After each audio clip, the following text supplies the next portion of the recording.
जगतसिंहपुर सामाजिक सुरक्षा और भिन्नक्षम सशक्तिकरण विभाग और जिला प्रशासन पक्षर जिला भिन्नक्षम पुनर्वास केन्द्र आश्राठारे आंतर्जातीय व्हील चेयर दिवस 2024 पालित हो जाइछि। एही अवसर में आयोजित कार्यक्रम में जिला प्रशासन वरिष्ठ अधिकारी और आश्रा केन्द्र अधिकारी माने उपस्थित रही भिन्नक्षम पिलामानकु व्हील चेयर प्रदान करथिले।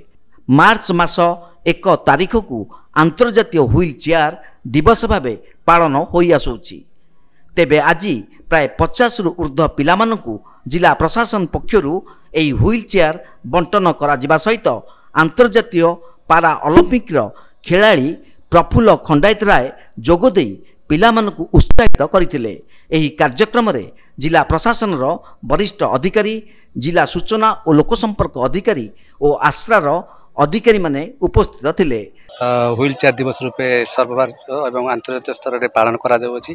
एही अवसर में आमर आश्रा एवं जिला प्रशासन एवं समस्त ग्रहण में यहाँ स्वरूप केमती पालन करा जिवो एवं जो माने व्हील चेयर रे आछिथि आमे सेमानको प्रथमे देखिबा जे सेमानक मध्यरे जो अंतर्निहित गुणगुड़िक रही सेमाननको प्रथमे देखिबा तापरे जाई व्यक्ति को चिनिबा तापरे आमे सेमानक विषय जानिबा एवं सेमाननको मुख्य सूत्र शामिल करबा आजिर लक्ष्य। आज गोटे आम पे गोटे बहुत माने उन्नत मानर गोटे दिवस कहले अत्युक्ति हेनी। तो यहाँ इंटरनेशनल व्हील चेयर डे। तो इंटरनेशनल व्हील चेयर डे माने मु आज व्हील चेयर बसिक निजको गर्व मन करुच्ची कि इंटरनेशनल व्हील चेयर डे रे मु आज एठी सम्मानित होईची। तो आम जिला तरफ यहाँ प्रथम थर बोधे पालन करा जाउची। तो से मते आज एठारे अतिथि रूपे डका जाइथिला। तो मु निजको बहुत गर्व